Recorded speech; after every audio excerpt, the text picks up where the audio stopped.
এখানে তোরে জ্যান্ত পুঁতে রেখে দিলেও একবারের জন্য কেউ ফিরেও তাকাবে না। হোয়াট? তাকায় আছিস কেন? চল চল। কে এটা? New student. তাকানোটা আমার ভাল লাগে না, নজরে রাখিস। ওকে, ঠিক আছে। মনে করতেন যে ইতিহাসের চালিকা শক্তি হলো বস্তুবাদী। কিন্তু তার সিনেমাটা বিখ্যাত পুরো শেষ কাজ করছি। ডাস ক্যাপিটালে। সালমান, ক্লাস শুরু হয়ে গেছে প্রায় 25 মিনিট। হ্যাঁ তো এত লেট করে আসলে যে? একটু কাজ ছিল স্যার। আর লেট হইলে কি হয়েছে? আপনার ক্লাস তো ক্লাসের মধ্যেই চলতেছে, রাইট? কোনো প্রবলেম? না, ঠিক আছে, বসো।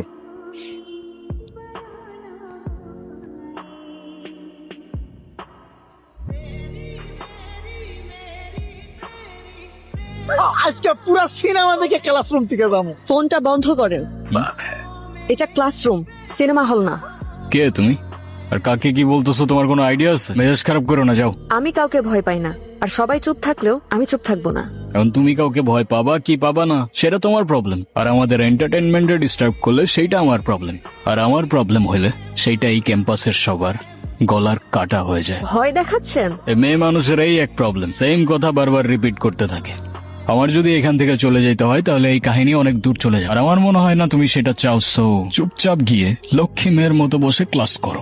সরি ও বুঝতে পারেনি। চল তো। তো বুঝতে না পারলে বুঝাও। বস। লেখাপড়া কেমন চলছে রে মা? এই তো ভালো। মন দিয়ে লেখাপড়া কর মা, সামনে এক্সাম।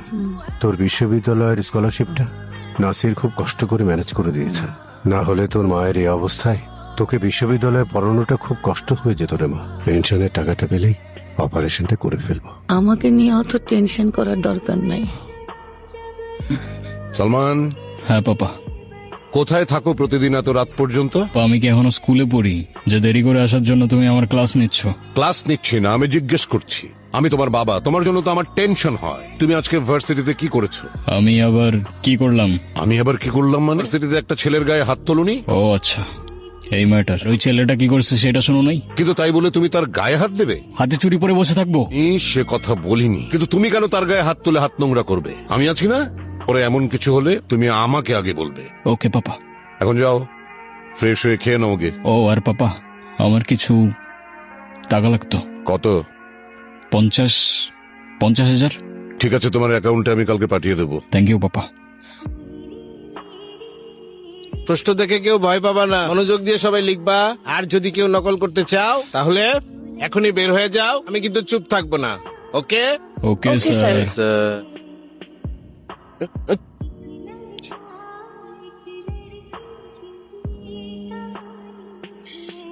ঋতু দেখতেছে তো। দেখুক দেখুক, সমস্যা নাই। আরে ওটা কি লিখছো? একটু সামনে নাও। স্যার, সালমান ঋতুর খাতা কপি করছে। সালমান, তুমি ওরটা কপি করতেছো? কই না তো স্যার। দেখি তো খাতা। ওয়ার্ড টু ওয়ার্ড কপি, ফাইজলামি চলছে। দেখো সালমান, এক্ষুনি বের হয়ে যাও। স্যার, আমার মতো একটা স্টুডেন্ট যদি পাস করে আপনার কি কোনো ক্ষতি আছে বলেন? তুমি বেশি কথা বলতেছো কেন? এক্ষুনি বের হয়ে যাও। কি ভাবছো তুমি আমার অনেক বড় ক্ষতি করতে পেরেছ? এসব এক্সামে আমার কিছু যায় আসে না, তাই মনে করো না আজ আমি কষ্ট পাবো, কারণ আজ চোখের জল ঝরবে তোমার। Hello sir. ওকে স্যার, হ্যাঁ স্যার। অ্যাকাউন্টসে গিয়ে টাকাটা দিয়ে আসো। স্যার, স্যার আমার তো 100% স্কলারশিপ আছে। আজ থেকে নেই, সে গিয়ে 45,000 টাকা দিয়ে ক্লিয়ারেন্স নিয়ে আসো। স্যার আজকের এক্সামটা আমি দিই স্যার, আমি পরবর্তী টাকা জমা দিয়ে দেবো স্যার, প্লিজ। তোমাদের জন্য আমার কথা শুনতে হয়। কি বলেছিলাম তো আজকে চোখের জল ঝরবে। কি ক্ষতি করেছিলাম তোমার আমি? ও প্লিজ, এসব ন্যাকা মার্কা ডায়লগ মারতে যাও না অ্যাটলিস্ট। তাই ইট মারলে পাটকেল খাওয়ার জন্য রেডি থাকতে হয়, বুঝলে খুকি? আর লেখাপড়া করে কি হবে? এত কষ্ট করে স্কলারশিপটা ম্যানেজ করে দিলাম, ওটাও চলে গেল। আমার কপালেরই দোষ। এদিকে পেনশনের টাকাটাও পাচ্ছি না, এদিকে তোকে নিয়ে পড়েছি আরেক যন্ত্রণায়। আমার মরে গেলেই বোধহয় ভালো হতো। বাবা এসব বলো না প্লিজ। তোকে নিয়ে আমার সব আশা শেষ হয়ে গেল। কত আশা করেছিলাম, এখন এই বয়সে শুনতে হচ্ছে মেয়েকে এক্সাম থেকে বের করে দিয়েছে। আজকে হবে রে দোষ। কি রে সালমান, হঠাৎ চুপ হয়ে গেলি? কেন যেন বারবার ওই মেয়েটার কথা মনে পড়তেছে।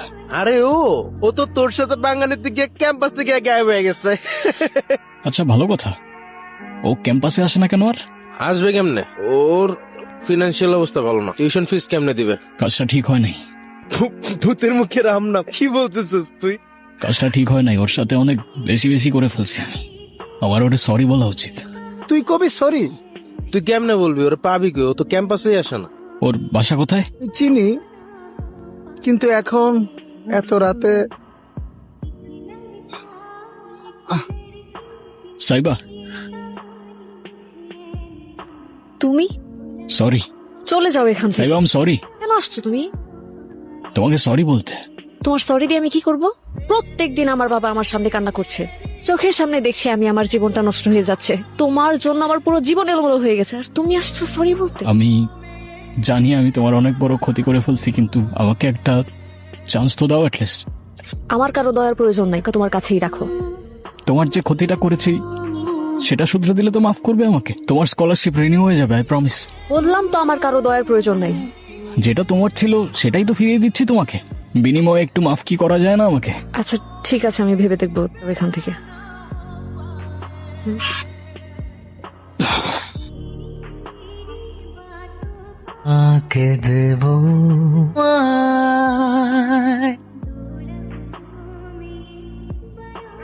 প্রতি বছর এই দিনে আমি 3টা উইশ লিস্ট করি, আমারটা শেষ, এবার তোমার পালা, বলো। আমার তো তেমন কোনো উইশ নেই। কিছু নাই? এই না না, একটা উইশ আছে। কি কি? আমার ছোট্ট কিউট একটা মেয়ে বেবি হবে, আর ওর নাম কি রাখবো জানো? কি? আয়াত। ওকে স্যার, এটাও লিখে রাখছি। লিখো। বেশ কেটে যাচ্ছিল আমাদের দিনগুলো, বাট ভাই, আমার ওয়াইফ খুব অসুস্থ, গল ব্লাডারের টিউমার, এখনই অপারেশন করা দরকার। আমার পেনশনের টাকাটা এই মুহূর্তে না পেলে অনেক দেরি হয়ে যাবে ভাই। একটা কথা বলি, আপনার সাথে কি ডেল্টা ইন্টারন্যাশনাল ইউনিভার্সিটির চেয়ারম্যান শওকত সাহেবের কোনো ঝামেলা আছে? শওকত সাহেবের সাথে আমার সমস্যা থাকবে কেন? কি সমস্যা আপনি জানেন, সেই তো আপনার ভাইটা আটকে রাখছে। আর আমার মনে হয় আপনি শওকত সাহেবের কাছে একটা রিকোয়েস্ট করে দেখেন। হ্যাঁ সাইবা, হ্যালো। আমি তোমার কি ক্ষতি করেছিলাম সালমান? ক্ষতি মানে কি বলতেছো তুমি? আমি কিছু বুঝতে পারতেছি না। তুমি সব জানো, তুমি কেন করছো এটা? কি বলতেছো বুঝাই বলো না। আমার বাবার ফাইলটা আটকে ফেলেছে, টাকাটা উঠাতে পারছে না, আর মা মা হসপিটালে ভর্তি, চিকিৎসাটাও হচ্ছে না। কেন করছো এটা? আরে আমি সত্যি কিছু জানি না, আমি বাবার সাথে কথা বলতেছি। ঠিক আছে পাপা, আরে কি আশ্চর্য, সমস্যা কি? তুমি এটা কি করছো? আমি আবার কি করেছি? সাইবার বাবার অফিসের ফাইলটা আটকায় দাও নাই, ওর বাবার পেনশনটা আটকায় দাও নাই, এটা কেন করছো তুমি? আমার যেটা ভালো মনে হয়েছে আমি সেটা করেছি। সবকিছুর একটা লিমিট আছে পাপা, তুমি আমার লাইফটা শেষ করে দিতেছো। আমি শেষ করছি না, ওই মেয়েটা শেষ করছে। এই যে আমার সামনে দাঁড়িয়ে তুমি তর্কাতর্কি করছো না, এতেই বোঝা যায় যে এরকম একটা মেয়ে তোমার জীবনে আসলে কি হবে। এরকম একটা মেয়ে মানে? মেয়েটা সম্পর্কে আমি সব শুনেছি, ঋতু আমাকে সব বলেছে। তুমি কিছু বলতে এসছো? হ্যাঁ আঙ্কেল, কিছু কথা ছিল। বলো। আসলে আঙ্কেল, ব্যাপারটা সালমান কি নিয়ে। আমাদের ডিপার্টমেন্টের নতুন মেয়েটা আছে না, সাবিহার সাথে কি সালমানের? না আঙ্কেল, সালমানের কোনো দোষ না, সাবিহাই ওকে ফাঁসিয়েছে। ওর ক্যারেক্টার খুব খারাপ আঙ্কেল, জামার মতো বয়ফ্রেন্ড চেঞ্জ করে, টাকার লোভে সালমানকে ট্র্যাপে ফেলেছে। আসলে ব্যাপারটা এটা একটু লোয়ার ক্লাসের, তো টাকার জন্য সবকিছু করতে পারে। আমার তো সালমানের জন্য একটু চিন্তা হয়, তাই ভাবলাম ব্যাপারটা আপনাকে বলা উচিত। পাপা, পাপা তুমি কিছু করার আগে আমাকে একটাবার জিজ্ঞাসা করার প্রয়োজন মনে করলাম। তুমি তো নিজের মধ্যেই থাকো না, তোমাকে আবার আমি কি জিজ্ঞেস করব? অনেক হয়েছে, ওর বাবার অফিসে কল দাও, এটা রিলিজ করতে বলো। প্রশ্নই আসে না, তুমি হাজারবার বললেও তো আমি সেটা করবো। কি হলো? যেহেতু ওর বাবার পেনশনের টাকাটা তুমি আটকে রাখছো, ওর বাবার পেনশনের টাকাটা তোমার থেকেই যাবে পাপা। মান, তুমি কিন্তু অনেক বড় ভুল করছো, অনেক বড় ভুল করছো। আমি যেটা করছি সেটা যদি ভুল হয় তাহলে ভুলটাই কারেক্ট পাপা। সালমান, সালমান! আঙ্কেল, আঙ্কেল এই নিন টাকা। আঙ্কেল আর দেরি করবেন না, আন্টি কিচ্ছু হবে না। এই টাকার আমাদের এখন আর দরকার নেই। আঙ্কেল,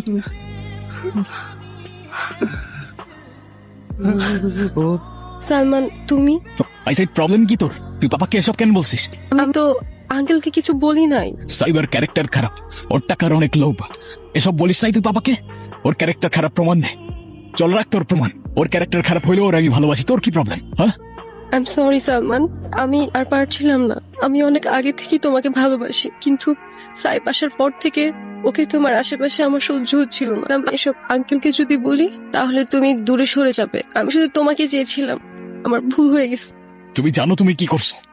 তোমার ভুলের কারণে আজকে সাইবার মা আজকে নাই। কি আর বলবো তোমাকে আমি?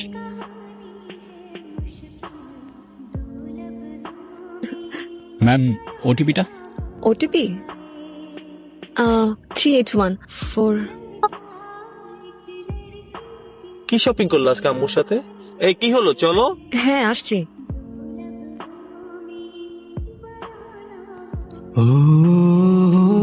হ্যালো সাইবা, আমি জানতাম তুমি কল করবা। কি বলতে চাও তুমি? অনেকগুলো প্রশ্ন রয়ে গেছে মনের ভেতর। বছর ধরে সেই প্রশ্নগুলোকে নিয়ে আমি ঘুরে বেড়াচ্ছি, আর ভেতরে চেপে রাখতে পারতেছি না। কি প্রশ্ন বলো? ফোনে না, সামনাসামনি। কেমন আছো? যেমনটা থাকার কথা ছিল। তোমার আর কি প্রশ্ন ছিল বলো? প্রশ্ন? আচ্ছা, আমাদের তো হয়তো কখনো আর দেখা হবে না। আচ্ছা, আজকে কি আমাকে বলতে পারবা আমার কি এমন দোষ ছিল যে তুমি আমাকে সারা জীবনের জন্য ছেড়ে চলে গেলা? তুমি কি আমাকে বোকা ভাবো? মানে আমি সব জানি সালমান। ঋতু মা হসপিটালে ভর্তি, ওনার চিকিৎসাটাও হচ্ছে না। তুমি কেন করছো এটা? আরে আমি সত্যি কিছু জানি না। আমি বাবার সাথে কথা বলতেছি, ঠিক আছে? তুমি টেনশন করো। সব মিথ্যা কথা। ও কোনোদিন তোকে ভালোই বাসিনি। কি বলতেছিস তুই? সালমানকে আমি ভালো করেছি, ও আমার বাবার বন্ধুর ছেলে। আর আমি নিজের কানে শুনেছি ও ওর বাবাকে বলেছে তোর বাবার পেছনের টাকা যেন আটকে দেয়। ক্যারেক্টারের সমস্যা আছে। ও ভার্সিটিতে অনেক মেয়ে লাইফ নষ্ট করছে, এমনকি আমার। সালমানকে এসব ব্যাপারে কিছু বলিস না, তাহলে ও আবার আমার ক্ষতি করবে। তোর সাথেও দেখিস এমনটাই করবে। সেদিন ঋতু না থাকলে হয়তো আমি তোমার বিষয়ে কিচ্ছু জানতে পারতাম না। তাহলে ঋতু তোমাকে এসব বলেছে আর তুমি সব বিশ্বাস করে নিয়েছো? তুমি আদৌ জানো এসব কেন করছে? ও সবার প্রথমে আমার বাবার কাছে গেছে, আমার ক্যারেক্টার নিয়ে যা ইচ্ছা তাই বলছে। যখন ও শিওর হইতে পারে না তোমাকে আমার লাইফ থেকে সরাতে পারবে কিনা, ও তোমাকে বলে কফিনের শেষ পেরেকটাও ঠুকে দিছে, আর তুমি এখনো ওকে বিশ্বাস করতেছো? এসব কি সত্যি? আমাকে মাফ করে দে প্লিজ। তুই আমার লাইফটা কেন নষ্ট করলি? ঋতু তুই আমার লাইফটা কেন নষ্ট করলি? সেদিন ঋতু না থাকলে হয়তো তোমার বিষয়ে আমি কখনোই জানতে পারতাম না। তাহলে তোমাকে এসব বলেছে? হ্যাঁ, বলবে নাই বা কেন? ও সব সময় আমার ভালো চায়। ও আমার বেস্ট ফ্রেন্ড ছিল, এখনো আছে। তাহলে তো তুমি আমার সব সত্যিটা জেনে গিয়েছিলে। ভালোই করেছো আমাকে ছেড়ে গিয়ে। আমার সাথে তো এমনটাই হবার ছিল। হ্যাঁ, আশা করি আজকের পর থেকে তুমি আর আমাকে ডিস্টার্ব করবে না।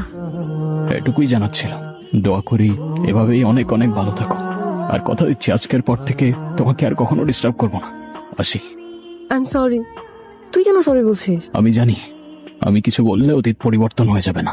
তোমার উপর কোনো প্রতিশোধ তো নেব না আমি, কিন্তু তোমায় আমি কখনো মাফ করব না। আমি হয়তো ওকে সব বলে দিতে পারতাম, তবে কি বদলে যেত না তো আমি ওর জীবনে ফিরে যেতে পারতাম আর ওর জীবনটা আরো সুন্দর করতে পারতাম। বরং নষ্ট হতো ওর বন্ধুত্ব, বাকি জীবনটা কষ্টে পার করতো, সোসে পার করতো।